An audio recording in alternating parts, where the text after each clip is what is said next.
Greetings, people of Earth. Welcome back. My name is Jax, and today we're just going to get straight into it. We are talking about male loneliness.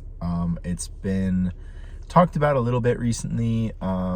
November is often like men's mental health. There's Movember. There's a lot of things that are kind of centric on being a dude and our health. So I wanted to talk a little bit about what male loneliness is. It's kind of been made fun of recently and like, ha ha ha, like men are lonely, blah, blah, blah, blah. And I disagree with that, and it makes me kind of angry. And yeah, so I think it is really common in Western society for men to feel like they do not have a place anymore. And part of it can be attributed to kind of the rise of, I don't know, female empowerment. And I'm not blaming the female empowerment movement, okay? I want that very clear. I'm just saying when you uplift one side, the other side can have this insecurity. And I think this is partially where it comes from. You can look at people like Jordan Peterson and especially people like Logan Paul, Andrew Tate, some of these very, I'm going to say very conservatively minded, oriented men who have become lightning rods for the male half of society. Basically, you know, like Andrew Tate, his whole thing is like he wants a traditional woman, a woman to know her place, and he's the man, he's the protector, he's all of this stuff. And for whatever reason, a lot of men have sort of gravitated towards this.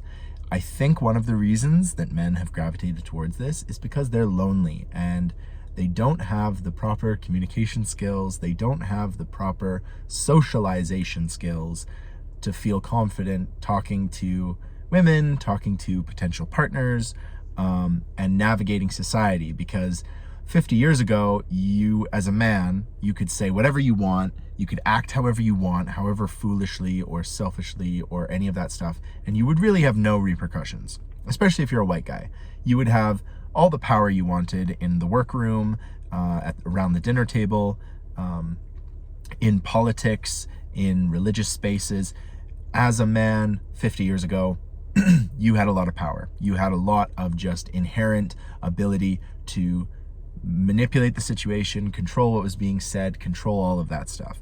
And that must have been great. It must have been great to be able to say whatever you want and never have to worry about other people's feelings, how other people are doing.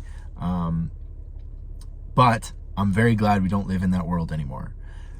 However, this has led to men not really understanding their place in the world now, which is partially their own fault, like for sure. Like if you can't understand that treating people with respect and kindness and dignity is the way to go about life, then I'm sorry, you're gonna have to learn pretty quickly that that's not an appropriate way to behave. However, that does not discount the fact that there are a lot of men in our society who feel very lonely, very disconnected, feel like they can't talk to anybody. Men's mental health is incredibly hard to talk about. I think especially if you're a man, you typically have a bunch of guy friends, and the conversation usually rotates around the current sports game, what politics is going on. If there's a war going on, you've got like your opinions on that. And very rarely I find that men can talk to other men about their problems, their issues, their hopes, their dreams, their aspirations, things that just make them really happy. You're kind of limited in those males-oriented spaces to be able to talk about things that you want to talk about. And I made a TikTok about this a few days ago, but I think it's true. Being gay, I have friends who are girls, I have friends who are guys, I have friends who are straight, who are bisexual, who are gay, and I feel like I'm very comfortable with my emotions. I can talk to anybody about how I feel, how I orient myself, how I interpret the world. But I think there is this large contingent of people, especially in the straight men category, that feel really isolated and really lonely, because how are you supposed to talk about your feelings when most of society is saying, you know, toughen up, man up, you know, be a man, You get this kind of narrative going, and it's unfortunate because it does isolate a lot of men, and a lot of men don't feel connected to the people they should be. Like, how do you explain to your mom or your dad that you're really struggling with school or with work or with dating or any of this stuff? As a straight man, those are kind of issues that you're supposed to just figure out by yourself. You are not really supposed to talk about them to other people or to try and gain advice from that category. So I think that is a big issue. It's one of the reasons why people like Andrew Tate have become so incredibly popular, because he preaches this message of, being accountable, being strong, many of these traditional Western values where it's sort of husband and wife, traditional marriage, the wife takes care of the children, the man, produces income and stability in the household and provides justice, and and that works for millions of people across the planet. I'm not gonna sit here and pretend that isn't a system that works well in some cases. I'm also not gonna lie, but that whole system also leads to all kinds of abuse in the system. It leads to all kinds of difficulties, difficult home lives. We all know somebody, or we all have experienced issues when you see a toxic relationship and that effect that it has on the children, the friends, the family of those people involved. So again, I'm really not coming at this issue from one side or the other, left or right. I'm trying to point out some things in society that lead to male loneliness. Some of it is self-inflicted, some of it is society inflicting it on people. But I think at the end of the day, the biggest thing you can do if you're a man experiencing like very chronic loneliness is to attempt to reach out to somebody and to really try and communicate that stuff. I realize that is a very hard thing to do, especially if you've really never had a person in your life that you can communicate with, but it is possible. If you're struggling finding friends in society, I really suggest going with your passions. If you love basketball, start going to the gym every day and playing basketball, and strike up a conversation with the guy playing basketball next to you. Odds are they're going to want to hang out. If you both have this shared passion, you will be able to create friends.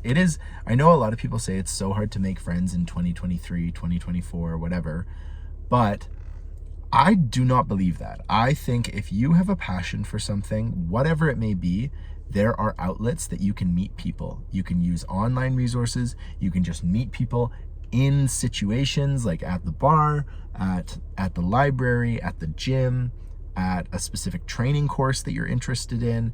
There are so many available opportunities to connect with people, and it really doesn't take long to form a very strong connection with somebody who makes your life better and to feel like you have that person in your life. So those are the things that I really would advocate for. If something in your life feels broken, like a system or feeling loneliness or something, it's your responsibility to try and fix it. As much as I don't agree with Andrew Tate on everything he says, personal responsibility is absolutely important. And there's a reason that all of those influential speakers, whether you like them or don't, they all talk about personal responsibility, and they all talk about how we need to be accountable to ourselves and to our families and our friends and the people we care about. And by doing that, you make the world a better place. You feel confident. You have that empowerment that, everybody is talking about. Everybody wants to feel empowered. Everybody wants to feel like they have a modicum of control and respect in their lives. And by being personally responsible, you do that. You're able to create that. So I really hope this doesn't come off as like a rant, or that I'm like some like hard right conservative or something, or I'm trying to preach like toxic masculinity or any of those things, because I'm really not. I'm just trying to advocate for people who are feeling down and out in society. And I will always try and focus on that, because it is no fun to be marginalized. It is no fun to feel like you are threatened or unwanted in society.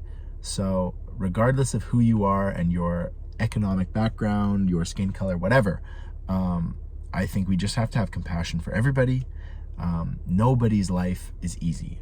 You cannot point to a single person who had it easy their entire life.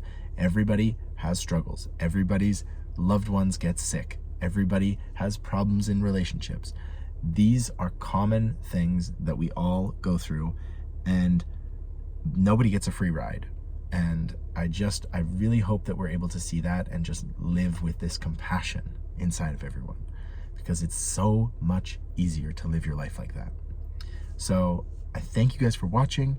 I really hope that you're able to connect with somebody that you love and explain to them why you love them today, tomorrow, next week, whenever you feel that you need to or you want to.